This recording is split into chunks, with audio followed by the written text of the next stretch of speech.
make a horrible admission. I like making money. But that's the thing, is it's not haram to build things that people find valuable. You're doing things that add value. The money is a reflection of the value you're creating. The thing I love about what you've done at Kestrl is make something that is super complicated and often misunderstood, super accessible. And, and that's what I love about your podcast. You're trying to keep that air of demystifying, enabling people, and it's just lovely to be a part. Well, thanks, man. Alhamdulillah. You didn't have to say that. We didn't ask him to say that, but that's very kind of you. If you're successful and you're good at what you do, you're a servant to your customers. And so it's like, if you want to build a company, build it because you're in love with the problem. Build it because you have lived experience of the problem. In today's episode, I'm joined by Saalim Chowdhury, a good friend and advisor to us here at Kestrl, who has run some of the world's largest accelerators, like Techstars London and 500 startups. Saalim shared with us his journey, starting off in a tiny village in Wales, going on to become a 2-time successful exited founder, and now a VC investor with an incredible thesis of betting on diverse founders with real, genuine lived experiences of their problems. This is a great episode for anyone who's interested in starting their own thing. Maybe you have an idea, you don't know how to get started, and you're afraid of falling foul of many of the traps that a lot of entrepreneurs, especially those from diverse or Muslim backgrounds, fall foul of. So, as always, I'm your host, Areeb Siddiqui, and welcome to Muslim Money Talk. Hey, Assalamu alaikum. How you doing, man? I'm good. Yeah? It's been... Oh, hang on. I'm getting the right. Let's get the mic. Get closer to the mic. A little bit. One fist away. Something like that. Okay. All right. Good stuff, man. How you doing? I'm good. Yeah? Thanks so much for doing this. So this has been...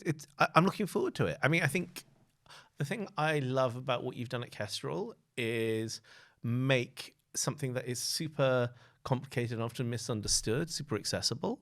And, and that's what I love about your podcast. You're trying to keep that air of demystifying, enabling people, and it's just lovely to be a part. Well, thanks, man. Alhamdulillah. You didn't have to say that. We didn't ask him to say that, but that's very kind of you. So I wanted to cast your memory back to all those years ago when we first met. Oh, wow. I don't know if you remember that. I don't know if you remember, but a couple of years ago. Uh-oh. Do you remember? Because of course, Kestrl went through the prestigious and well-known Techstars London program under my leadership. Yes, when you were managing director, we applied. I think the summer of 2022 and heard nothing. I think just like literally tumbleweed. And then I think I dropped you a DM on LinkedIn and said, "Hey, just letting you know, I'm Areeb. Just a quick 2-liner. This is Kestrl, Islamic fintech. This is what we do.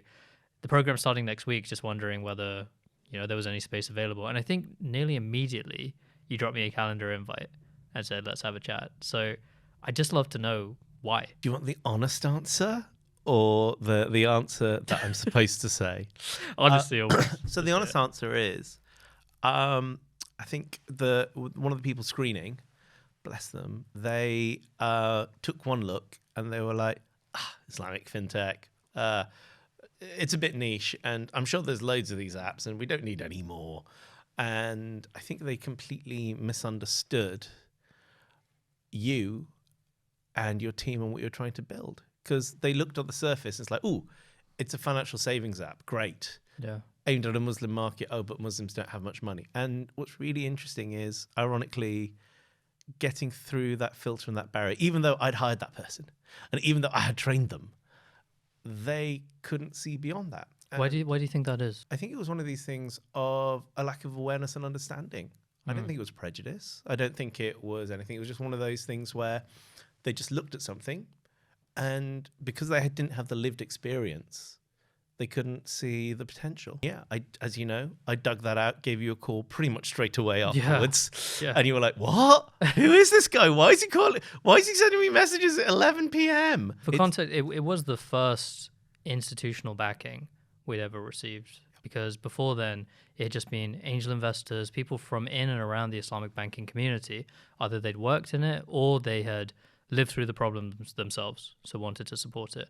So it was a real turning point for us at Kestrl, and I see so many Muslim founders going through the same problem where they want to build something specifically for the Muslim market, and in the West at least, a lot of people, it is starting to change now, but a lot of people would say it's way too niche. Can I be rude, Areeb? You'd even accepted the language. You yourself was like, yeah, it's a niche proposition. And at which point, I think I remember like virtually slapping you around the face. Like, how is it niche? There are 2 billion Muslims. At least 450 to half a billion of them are middle-class incomes. What, you think America's a small market? Europe is a small market? No, nobody would ever say that. And so that's what I think is really interesting. It's the element of the lived experience of the problem. This is why, people go on and on about diversity. And it's not really necessarily diversity of, and people seem to think it's just about gender or the color of someone's skin. And it's so not about that. Right? It's about the lived experience, and you need multiple people who've lived with different sets of experiences, and hopefully multiple people overseeing and helping see each other's blind spots. So talk me through that, because last year you were, I believe, Britain's most diverse investor. I believe so. About 85% of my founders would be defined as diverse. It works about 95% if you include white working class men. Okay. Yeah, majority female founded companies, large LGBTQ and black percentages, I think 18 and 12% respectively. But what's interesting is that these are all statistics and everybody's like, oh, you're a diverse founder. But here's the thing. I'm after people with lived experience of the problem. And that's my investment thesis. And the simple fact of the matter is, disproportionately, if you're going to be a founder and you're going to take the risk and you come from a minority background, anything where you're not the dominant majority in that society, you're going to be a little more risk averse. Look at your odds of success with a different lens than someone who is automatically the default group in that society. And so let me just expand on that just a little. Yeah. Because there is an element where most founders who are a minority in some way, shape or form, we grew up in scarcity. Like, how many times did your dad, I love your dad, being clear, and full disclosure, I've met Areeb's dad, and Areeb's dad is a friend and works with him at Kestrl. Yeah, co-founder. We have fun board meetings together. But here's the thing, like you, like me, I think we didn't go without anything in our childhoods, right? Alhamdulillah, yeah. But the key thing was we were always brought up with a scarcity mindset, because that's what our parents had been brought up with, and they did feel a bit fragile, like from a stability point of view, and they wanted to give us stability. So we often, because of that, look to this element of, how many times did your dad say, you must finish your plate? Can't throw away that rice. That's more my mom, actually. My dad, to be fair. But same point. It's a scarcity mindset, right? And so to be an entrepreneur, you need much more of an abundance mindset. Now, as a minority founder, you only have abundance in things that you have lived experience thereof. And you have lived experience of what it's like to bank and feel like you're committing a sin every time your Visa card gets swiped. Yeah, for sure. And if you didn't have that experience, there's no way you'd have the empathy and the pain to want to build Kestrl. And it's why Kestrl is a great app. It's not just let's just build something for Muslims. Yes, Muslim market is there, so let's go build something. And it's like this very functional thing. You go into the feelings of how people feel. And that's why I backed you. Because in your conversation, you were there being open about how it emotionally made you feel every time. And it's that lived experience. And that's what I often find. And maybe it's just my investment thesis, right? That's what's worked for me. And it's worked very well. You have 4 unicorns in your portfolio now? 3? 3, okay. They're all minority founders. Wow. And most of my portfolio is minority founders, but yes, they are. And what's really exciting for me is that it's just an empathy thing for me. I understand what it's like to have grown up in scarcity, take risks only where I feel safe to take risks, and that means where the experience is there. And I guess that's why I have those figures and metrics. But I'm not out there trying to go, hey, let me get all the diverse founders, because, I want to. It's because I'm a venture capitalist. I'm going to say something, make a horrible admission. I like making money. There's nothing haram about making money. To be clear, a lot of Muslims struggle with that concept. There is this idea of, to make money and doing all this is haram. So I think we really have this weird dichotomy when it comes to money. But that's the thing, is it's not haram to build things that people find valuable. You're doing things that add value the money is a reflection of the value you're creating. Like Right. the Prophet Muhammad sallallahu alaihi wasallam and some of the first companions were some of the wealthiest people in Makkah and in Medina at the time, and their whole thing was money is the lifeblood of society. It should be constantly flowing. We should not be hoarding wealth. And the thing is, how do we make it flow in this society, in this day and age, 1,500 years later? Yeah. Right? And for me, that's I think we've had lots of discussions about why I ended up doing what I'm doing, right? It comes from this element of how do we make money flow, right? Yeah. In some cases, it's better access to banking services. In some cases, it's better access to real financial products. Yeah. But for me as an investor, it's enabling the capital to go into the hands of a broader set of people to challenge the status quo and build the new institutions that create dominant society. Wow. So I mean, look, if Kestrl is successful, right, and you've barely scratched the surface yet, you're not even 0.1% done, right? You're going to be building a financial institution that caters for the world, but allows Muslims to be a part and not have the guilt, and actually, more importantly, not be taken advantage of. Because I remember that was the thing I loved about you the most. You're just like, they're fleecing us. yeah. They're fleecing us Yeah. because of our faith. It's like, and who is fleecing you? The legacy banks, right? They're lovely people, but historically, they've not offered the most competitive service, have they? Yeah. Or the competitive offers. I think there's an odd feeling towards the Islamic banks in this country where a lot of people feel like there's a level of mistrust towards their brands. They feel like they've been taken advantage of. But, credit where credit's due. The people who founded those Islamic banks, I'll always really, really appreciate what they did, because we are building on the foundation that they without set a up. shadow of a doubt. They were trying to build a solution within an economic model which was not set up to be Islamic whatsoever. But this goes to the same point I was making earlier. Yeah. Right? It's this element, they were coming in, particularly here in the UK, they were coming in, building a banking infrastructure and a banking setup that people thought was alien. People thought was odd. So inevitably, their risk appetite and how they managed it and what they could take risks of, right? They weren't going to get bailed out if they lost a load of money like NatWest were.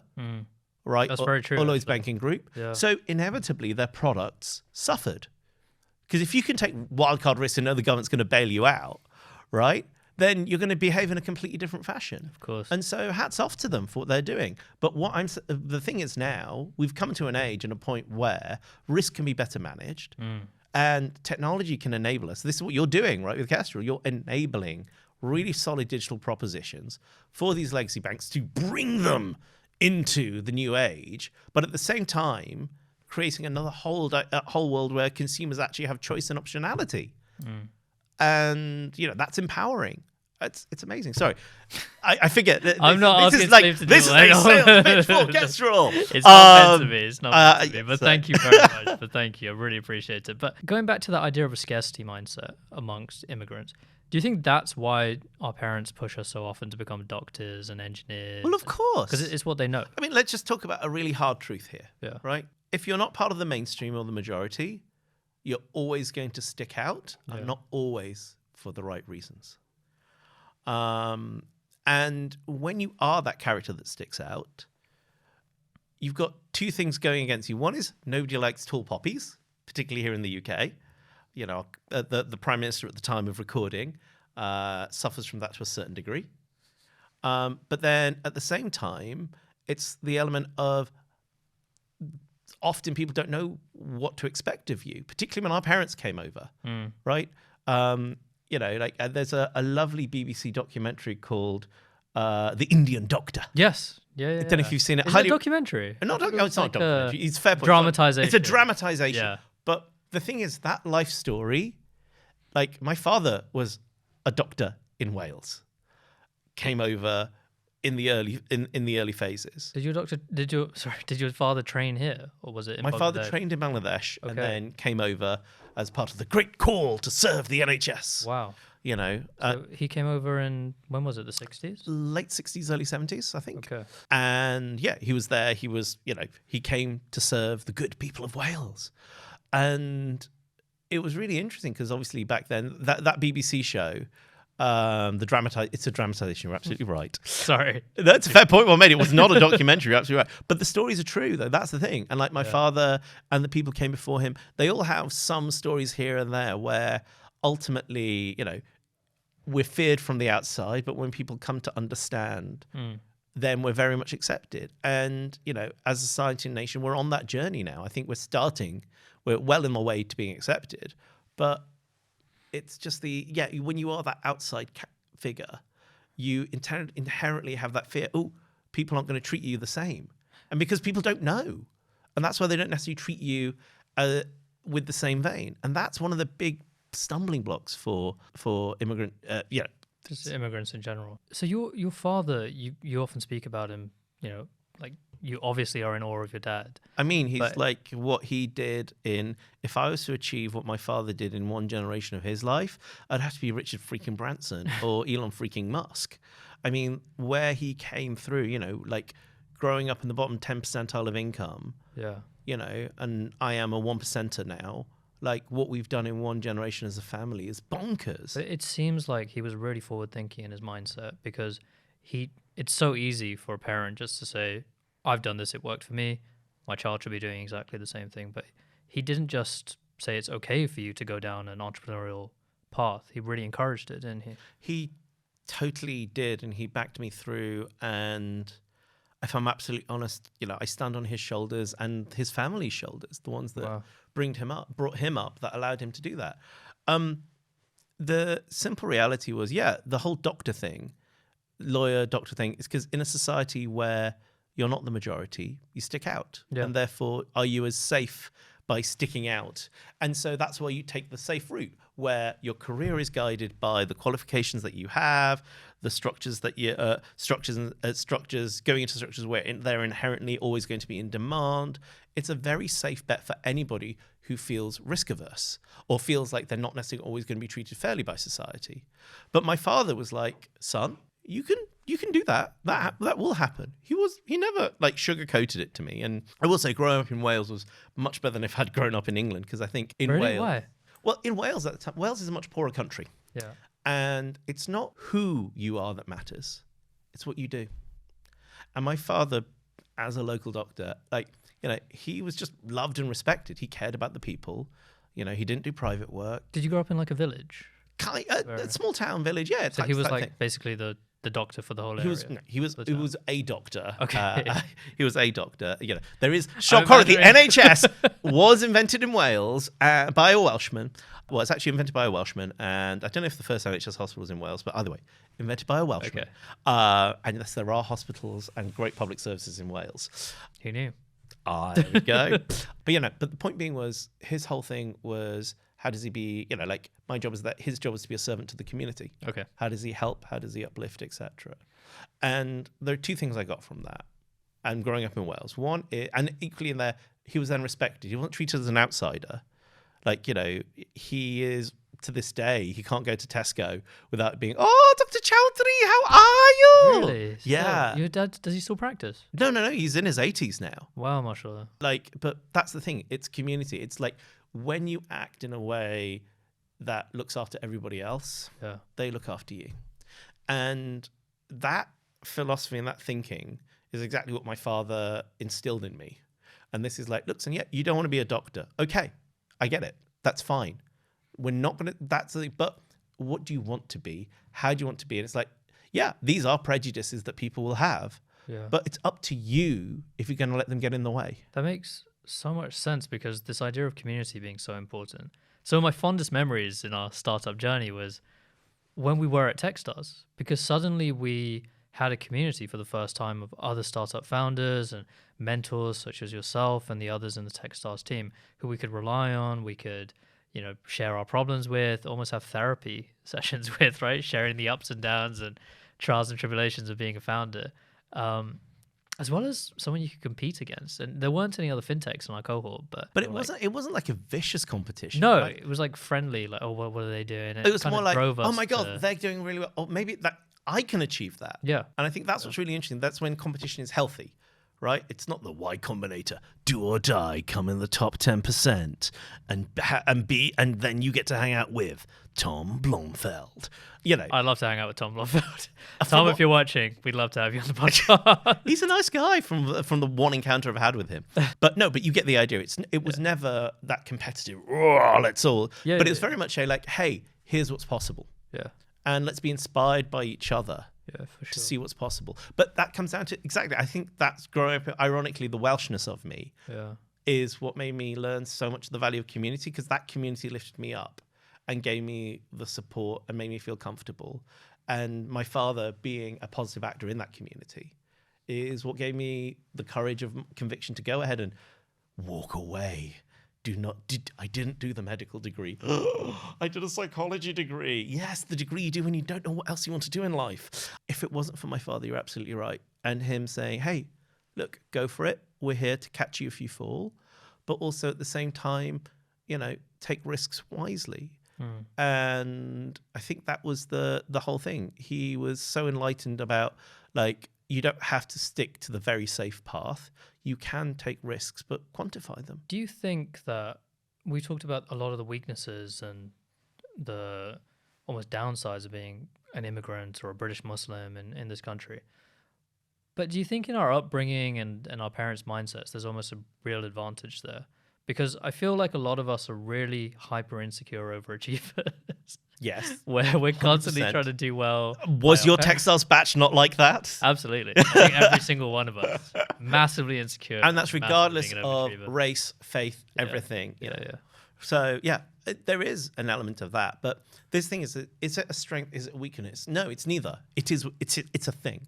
I get too sad about the whole almost fetishization of hardship, struggle, overcoming adversity. I survived without a Sky television subscription. How would you do that? I know, as a child. I mean, what was really we overplay it way too much. There's a simple fact of the reality is that by the grace of God, we're like some of the luckiest people alive. Yeah, almost everybody living in this country had, compared to, we look to, your family's from Pakistan. Well, our family's both from technically what was the same country when my father was born. East and West Pakistan. Well, no, my father was born in British India. Oh, wow. Yeah, of course. Yes. Gosh. People forget. The colonies didn't die that long ago. No. So the whole problem with the whole insecurity overachiever narrative is it almost fetishizes the hardship. It's like, whoa, my life was so difficult. I overcame this. And it's a great populist narrative. It's a great story. And for those people who genuinely overcame absurd amounts of adversity, I salute them. I didn't, right? I really, there was some adversity, but it's not like I came from a family where we struggled to get food on the table and therefore get an education, all this kind of stuff. And so, I'm in awe of those people. But at the same time, we often fetishize it. And ironically, when you speak to those people, those founders, and there was some in your cohort, you wouldn't know until way afterwards, because nobody wants to be regarded as their weakness. People who are building, people who are doing stuff, they want to be regarded by their strengths. It's why you phrase that question as, it's a superpower to come from this thing. And it's like, it's not a superpower. It is what it is. And the challenge is learning how to go through the world with the cards you've been dealt with and learning how it affects the decisions you make, the way you look at opportunity, the way you look at risks. And I think that, to be honest, is like one of the biggest challenges, particularly for the audience of this podcast. It's one of the biggest challenges you're going to face. If you're not in the majority, your perception of risk is totally different. And stop letting that sabotage you. So what advice would you give to someone who's listening to this, who's had a business idea, or they just really want to get into entrepreneurship? Maybe they're straight out of uni. Should they go straight into it, or should they spend some time in a corporation? Objectively, you know as much as I do, there is no one right way. There's no one size fits all. Yeah. But often there are one sizes that fit many, but you have to realize it as that. Yeah. And so you are a young minority founder, and you want to be an entrepreneur. First of all, you shouldn't want to be an entrepreneur. Worst way of doing it ever. You mean just trying to be a founder for the sake of... Yeah, this whole thing is like, there's no good that comes out of it, right? As a founder of a company with a lot of employees, I mean, it's not glamorous, is it? No, not at all. And I think the other side of it, people are like, oh, you must love being your own boss. It's like, you're not really your own boss. You have a whole litany of shareholders that you need to report to and talk to if you raise money. And then when you have employees, there's the whole stress of, man, all the decisions I make are directly responsible for the salaries these guys and girls earn and putting bread on their table, on their families' tables at the end of the day. And ultimately, what you do is you take a lot on your shoulders. Yeah.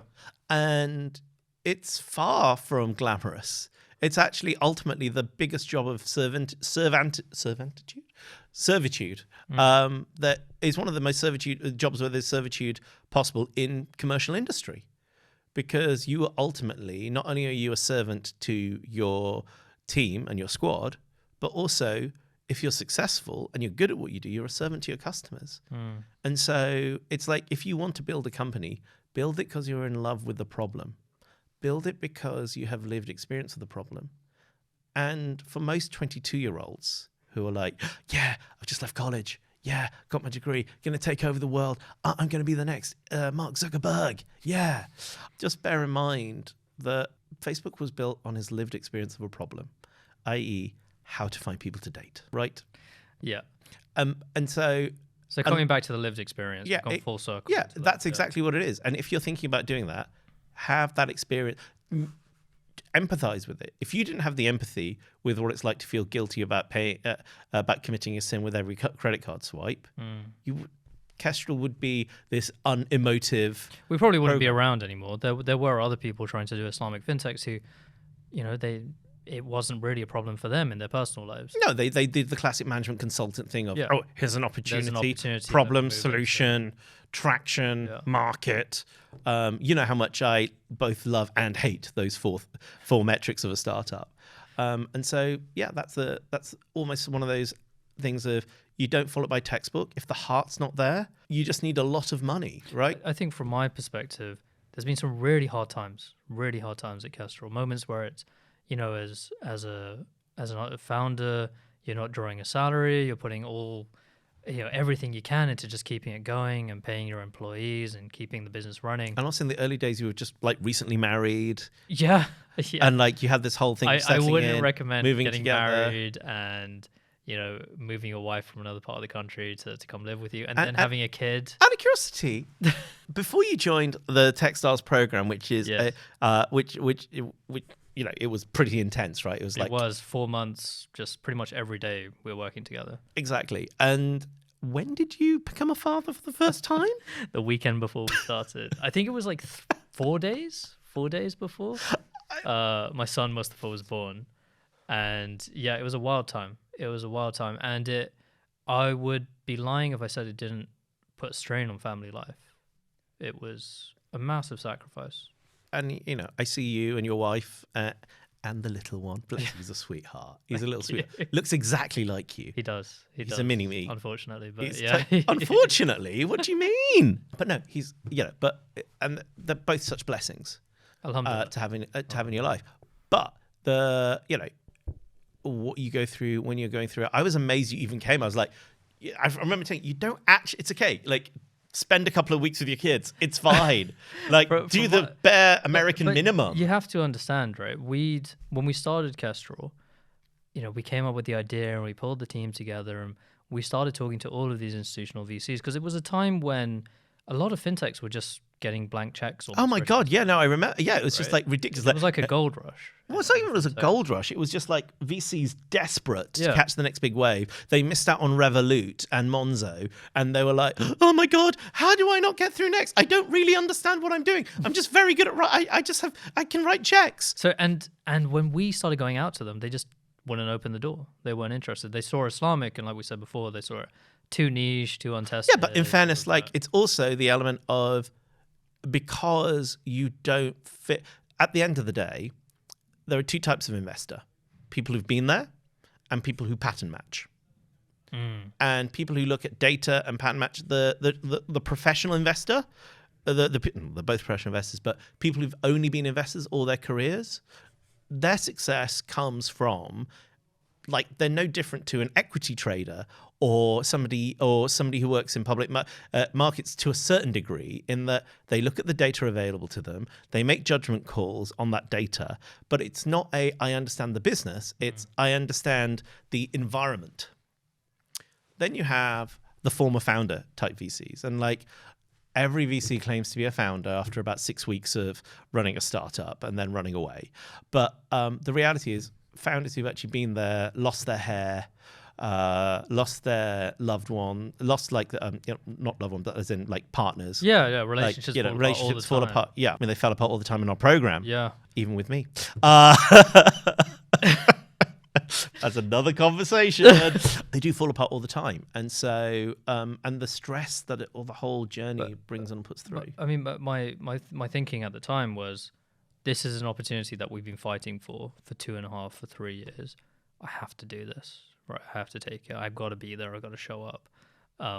So yeah, that was my thinking behind it, rightly or wrongly. But I think you raised a really interesting point, because I think we heard a statistic a while back where, if you're looking at VCs in the UK, I think something like 75% or 80% of them used to be corporate bankers.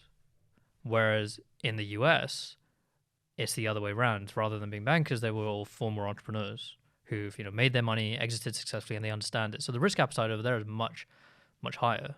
Well, it's not even that it's just higher. It's based on different factors, right? They know the definition of good looks like, the definition of good isn't based on product, market, traction, team, right? It's based on, right, does this person have the stamina to actually survive 3 or 4 years earning no money and trying to solve a problem that they may only just about work out in month 36, and then they're going to spend another 12 months trying to actually raise through. Do they actually have the understanding of the customer, so that they can be like in the same way that investor did when they built their startup? That's the mindset that they're looking for. So when they say they're more willing to take risk, they're more. For them, it's how they quantify their own risk at the early stage. Like the one thing I need to say about the UK is that at the later stage, we're actually very good. There's plenty of very high quality Series B and above investors, and even A and above now in the UK. It's the early stage where I would argue, are very different to the United States. Thank you for listening to Muslim Money Talk. If you like what you've heard so far, you might be interested in checking out what we do at Kestrl, the Muslim Money app. Kestrl is a service that helps Muslims who want to grow their wealth without having to compromise, whether it's on their belief or user experience or price. I founded Kestrl because of how fed up I was at how poor Islamic financial services were in this country. Often people didn't use them because of how bad the user experience or customer service, and indeed how high on price they were. So Kestrl was the answer to that. If you download the Kestrl app today, it can help you by creating a budgeting plan. Plug in whatever bank account you have and it will create a auto budget just for you. You can then tell us what goals you're saving for, and we'll save towards them automatically into pots, and then crucially link you towards Sharia compliant investment and savings products as well. So download Kestrl today and try it out for yourself. Now back to the podcast. And I think that's where people struggle the most. 100%. And the reason why people say, oh, there's much more willingness to take risk, it's not. It's just that because many of them have an entrepreneurial background, their definition of risk is different to someone who's primarily a financial markets type investor. They model risk in similar ways. I guess I think I'm similar. And in fact, in fairness, I learned everything from an American Forbes Midas list investor. So that's how at 500 Startups. So I was a partner there. Okay. And I learned under the tutelage. That's where I learned my craft. Okay. What's really, really interesting is that because there are a few of those people here, they can't determine risk as well, and what success will look like. And for me, with you, it was empathy of the problem. You have an amazing team. Like, I remember we got a call with you, your dad. Yeah. Musab, Dying, and Irfan. I think all 5 of us. And here's the thing. Normally, when you get 5 people in a room, trying to get them all to be able to finish each other's sentences, compliment each other, question in a respectful way, etc. Ultimately, anybody would think you're the Backstreet Boys. because you were all, very much, in line, you had the moves right, etc. I mean, I use it as a parody, but that's the whole thing. The success of the Backstreet Boys There's a choreography. is because there's a choreography, but the thing is, it comes naturally. Yeah. And you can't fake it. People try to fake it. I mean, I remember one of my most hilarious things was there was this team of, they went through another talent accelerator, and there were 5 of them. They all were Oxbridge educated computer scientists. Okay. And their ability to determine how to work out whether they should implement a piece of software, a plug-in software. They spent 4 hours deliberating over the merits instead of doing A/B test. Well, quite exactly. That's the thing. Do a smoke test. Yeah. Do something quick. Do something simple. And it's one of those things where I know that doesn't happen at Kestrl. It's you'd be like, right, we need to go to this. Areeb, do we really need to? Here's the simpler way of doing it. I feel 80% of my ideas just get completely machine gunned down. But that's the thing. It's not even that they get machine gunned down. It's that they get into what's the most practical version. Yeah. And I don't think I've never noticed them being machine gunned down. What I have seen them down is whittled down to what they actually are. Yeah.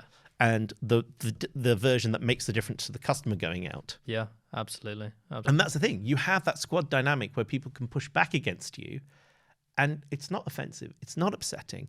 It's seen as a positive thing. And that is the magic that makes companies successful. So I want to boil that down to, imagine you're in the shoes of a founder today. You've started, you've got a co-founder, you have a great idea, you have all of this lived experience like we've been talking about. You're living through the problem, but you're struggling to get traction. You're struggling to get traction without that first injection of investment. What do you do then? And I guess to pair on to that question is, and please answer as honestly as you can, would you have invested into us here at Kestrl had we not been at a point where we had recurring revenue, we just signed our first banking client? Would we have been as attractive? You wouldn't have been as attractive, but the difference is that it would be an element. It's just within every batch, you so the way I did it, I always would, create the batches in 4 different quartiles. The ones where it's more about polishing, identifying and honing something that already works, which is where you're at. And then there is always an earlier stage group, which are at the other extreme, which is they need to get their ideas, they need to get the self-defined who they are, what they're doing, and getting all that piece together. The difference is you would probably be in the second quartile on that spectrum, not the first quartile. So I wouldn't have been as aggressively trying to offer you, is the honest answer. But in today's environment, I just feel unless you have recurring revenue or you're on that route to profitability, a lot of investors won't even open the door. Well, that's they the won't thing. So when we took by the quartiles, yes. right? So we'd get thousands of applications for those 12 places in London. Yeah. And here's the things. In the top quartile, there are at best 6 companies that I'd go hell for leather for. At that lower quartile, I could easily pick between 30 different companies. And that's the difference. It is any good investor balances their risk. Sometimes you go early and you take something, you try and accelerate something that is much riskier. And that's why people keep hearing that, we got a PowerPoint deck, and then we got this, and then we got all this money, and Y Combinator, yay, right? Or insert your favorite accelerator here. But ultimately, there are at least, for every one company that's like that, there's probably at least 30 others that were considered in the same lab, and it's just literally...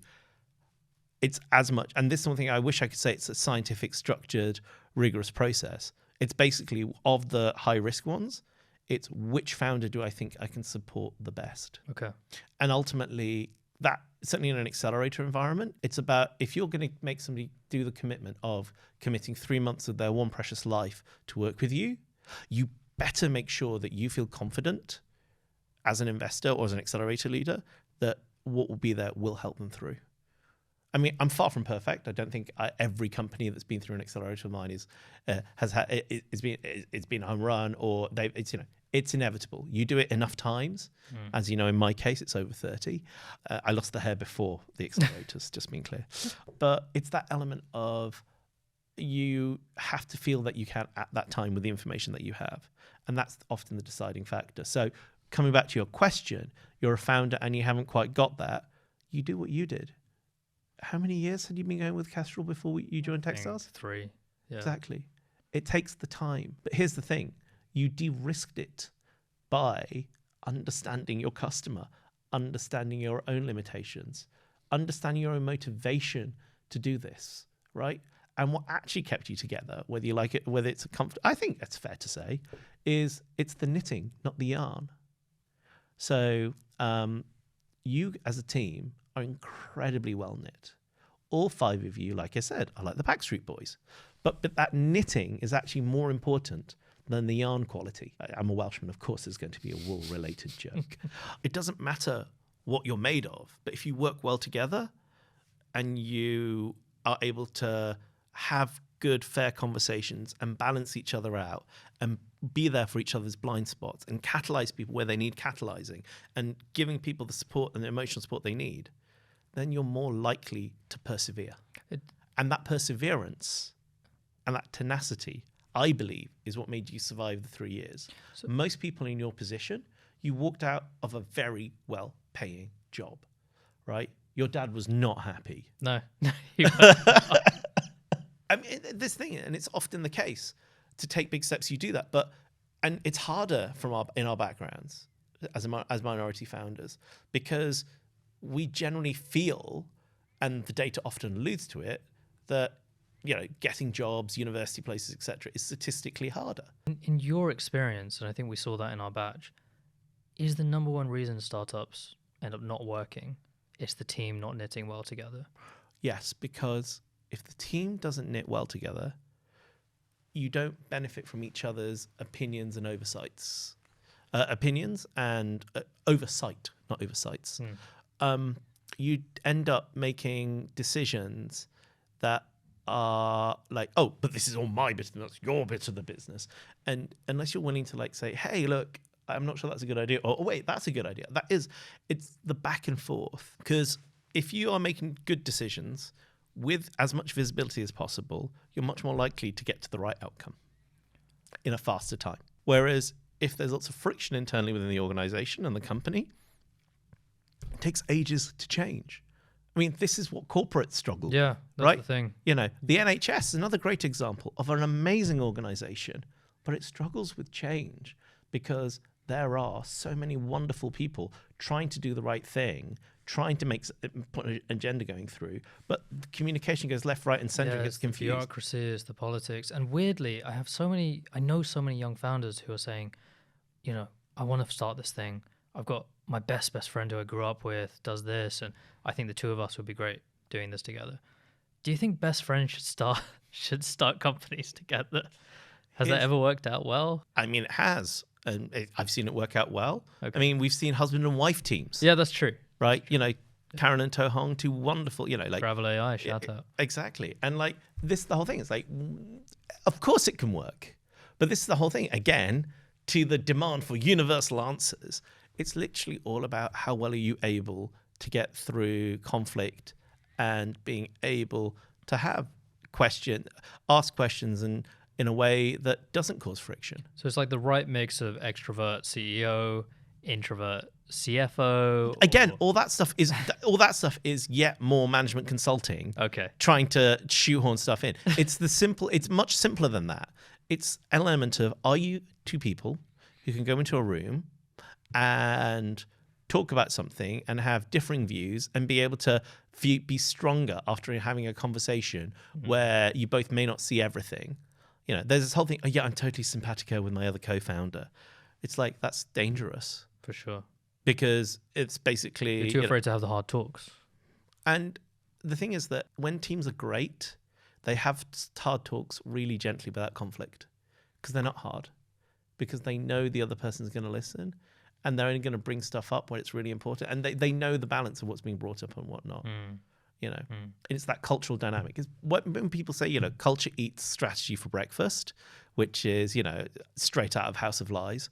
I've not watched House of Lies. Oh my God, it's so good. It's on Showtime in the US. Because it gives me the vibe that it's like Suits, but for it's not Suits. Consulting. It's not. Suits is one of the cringiest shows I've ever tried to sit through. Fair, but it's a different thing entirely. Okay. But it's Don Cheadle, right? Don Cheadle. Oh my God, he's so good. Him and Kirsten Bell, just what a wonderful chemistry. Anyway, moving back to business. Actually, one show I'd recommend all your founders watch is what my recommended reading list was, which was HBO Silicon Valley. the first season. It is very good, very very good. Yeah, and it's bizarrely realistic. By good, let's be clear. Sorry, you were going into it. No, I was saying bizarrely realistic in terms of how a company comes together, how you find the team, the trials and tribulations of getting your first investor, shareholder management, having to present suddenly, like on stage in front of people, the anxiety that comes with that. It's great. Yeah, up until what's his name's character leaves, the big curly haired guy. Bachman. Yeah, up until then, the show goes a little bit downhill. But I think Bill Gates was an advisor on the show. Possibly, I don't know. I think, from like season 3, season 4. Really? Anyway, yeah. I think look that up. Fact check that. I've got a feeling that's not the case. I know one of the... he appears in an episode. Anyway. Yeah, one of the advisors... So anyway, moving swiftly on. What is really interesting is there's a Wired article about which preeminent VC is which character based on. Oh, really? Yes, and turns out I worked for one that was based on Early Bartman at one point in my career. We'll have to go through LinkedIn later. Dun, dun, dun, dun. You've been on both sides of the table. You've been the plucky founder, and you took that all the way, your company, to exit. First time anyone's ever called me plucky. When I think of plucky, I think of like a children's cartoon character. Like Scrappy Doo or something. No, like, Plucky, I'm Plucky the chicken. Or maybe that is the kids' version of Kestrel. Maybe. Have we just created a new product? No, definitely not. Definitely not. But my point is, you've been on the founder side. Yes. And then you've also been on the VC side. That is true. What was harder and what did you enjoy more? Oh, good God. That's like asking somebody which is their favorite child. They're different things and different experiences. I wouldn't be the investor accelerator person that I am today without the entrepreneurial experience. But that said, could I go through the entrepreneurial experience now in the same way with 2 decades of work experience? Absolutely not. I don't think I'd be anywhere near as good a founder, is the honest answer. Really? Yeah. Because I think for me, as you get older, I recently lost a really close the first family member of my life that was was devastated over. Yeah, I'm sorry to... It's a bit of an awakening. It's like what really matters. Because we all forget how short this one precious life is. And to the 21-year-olds and 22-year-olds who think they're going to live forever, I did that too. And you're always like, oh no, they're not like me. No, we all were. And here's the thing, it's like you have one precious life. You can choose to use it and direct it in ways of your choosing. That is one of the greatest gifts we have, particularly those living here in the UK. We have optionality, we have choice by and large, most of us. And the decision to become a founder, it's not a job. People falsely think, oh, because it's your professional thing, it's a job. It's not. You bleed green. Am I wrong? No, for sure. It's almost like a calling. It is. And that's the thing. Unless you feel it as a calling, the problem you're solving is genuinely what you've always wanted to do or something that you would do even if the money wasn't great or not there. I mean, that's what you did for 3 years. It's a weird, it's a weird thing where suddenly you feel like everything in your life had led up to that point. Like Allah had led you to this and taken you through all those opportunities, and you'd gotten into this university and you'd gone to this career and didn't really know why you were in financial services and working for this client or this bank. Suddenly it all makes sense. It all just falls together. And I think a lot of people spend their lives looking for that. Why they're doing that. And most people don't find it. I think, alhamdulillah, we're very lucky. We really are. And I think that you go to my father, yeah, that's probably the greatest gift he gave me. He was a doctor, and I'm very privileged that he was a doctor. I fully acknowledge that. But that was his calling. He was a servant to his patients. He wanted to be the best doctor he could be. And it was at the expense of him being around and being there for me. He was a good father, but was he as present as he'd like to be? Probably not. Was he as, Could you go and see everything that I want? Could you see every play I did? Could you go and see every recital? Probably not, no. But for me, seeing him doing what he loved, fighting for things when things were wrong, being the example, being the person he wanted everyone else to be, that's why probably I'm one of the richest people. That's how I'm rich. That was the wealth of my upbringing. And I hope I'm trying to pay that forward now and live a life similar to him. That's why I sit and I teach and I run these accelerators. You know, like, alhamdulillah, it's been, you know, quite rewarding. But at the same time, when I was eating dinner with you 3 nights a week at 8 p.m., you know, in the office while we're going, like, oh my God, Areeb, what the heck is this model? Like, where are the numbers here? I thought you said you were an accountant. And you're like, I'm not an accountant, to be fair. I'm a consultant. Fair enough. Yeah. Fair, sorry. My dad wishes I was an accountant, but sorry, you know, I keep making that same mistake. But the point is the same. It's that element of, if we're doing what we love, they say if you do what you love, you don't work a day in your life. But as a founder, you can't help yourself but do what you're doing. And being clear, this advice applies to founders who can't go and raise money like that. Yes. They're not Travis Kalanick, who can go around going, I know nothing about taxis, and I'm going to go raise a load of money. And that's the thing. Uber struggles to profitability, blindingly capital inefficient, and if it didn't have a ton of money, it couldn't succeed. And this is the thing, for 99% of us, and particularly for minority founders, we do not have the social privilege, network, ability to do that. So if we're going to do something, it better be our calling. Yeah. Otherwise, you know, don't go chasing waterfalls. Stick to the rivers and lakes that you're used to. Amazing. Okay.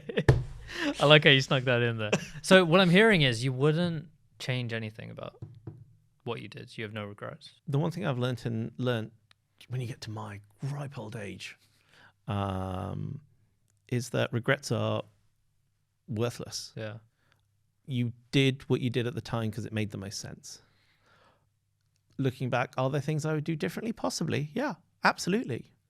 You know, would I have spent more time? Would I have liked to spend more time with my significant other? I'd probably be married now. I'd probably, you know, like, have lots of things in my life that I lack. But then again, the intensity and the joy and the ups and the downs made me who I am, and I don't know how any other way to be. All right, man. Look, it's been a pleasure having you. Thank you so much for doing this for us. If I guess I have one last question. I guess, what's next for Saalim Chowdhury? I think the one thing as my father did was very much how do I help as many people as I can, and how do I, you know, improve the quality of lives of people. And, you know, in many cases, you know, for him it was healthcare. For me, it's giving people opportunity. And I think there is definitely, my work is not done. And I think the world needs a different form of startup growth, startup acceleration, startup catalyst. And I hate to use the word accelerator anymore because it's become a word that, you know, thanks to some of the big evil banks in the UK, has been diluted very heavily. And I think it's time we start to work out what's next. What do people really need to be given the ability to truly take advantage of their lived experience, their true vocation, their true sort of vocational passion for building something. And yeah, I think it's about time we built something bigger, more global, and much more focused on taking the raw talent rather than and drive rather than just who you happen to be. I feel like I'm reading the landing page for a new VC that's about to join. That was great, man. That was great. Okay. Well, thank you so much. Thank you for having me. If people would like to get in touch with you, can they do that? Where would they find out? Best thing is salim.org is a website I keep up. Okay. And it's not really it's not meant to be an advertising, it's just like thoughts, stuff that are presented, but equally shows how you can get a hold of me. Always keen on how do we build the next and how do you do it on a global scale. And the thing I'm most excited about is taking people like you, founders who are willing to think beyond what they were told to think. Areeb, you were supposed to be an accountant. You were supposed to work at PW, KPM, EY, Deloitte. Yes. I worked at two of them, to be fair. Well, there you go. You're halfway there. But my point is, you were supposed to be an accountant. You're supposed to be an audit. You're supposed to do structure. You're supposed to be safe. You're supposed to do, when I say supposed to, part of that was the civic expectation. Yes. Societal expectation, and your family's desire to protect you. But ultimately, if we look at what you're doing today, you're enabling people to live better quality lives. You're enabling people to better take advantage of financial literacy, financial opportunity, be more secure. You taking your insecurity is making, and will, God willing, make millions of people more financially secure. What an amazing way to think about your life. And what an amazing way to think about on your deathbed. You're like, I was in audit. It was great. Versus, I realize I'm the founder of an app, but ultimately I've helped millions of people in just a small way. Alhamdulillah, I feel like you're really bigging me up too much. But that's your opportunity. And if you don't do that, that to me would be the crying shame. Yeah. Okay. Well, Saalim, thank you so much. We'll see you next time. Thank you for listening to the Muslim Money Talk podcast. If you like what you heard, then please subscribe to Muslim Money Talk wherever you might have been listening to this. Give us a like and share it with someone who you think might be interested. It really, really helps us out. Thank you. Assalamu alaikum, and see you next time.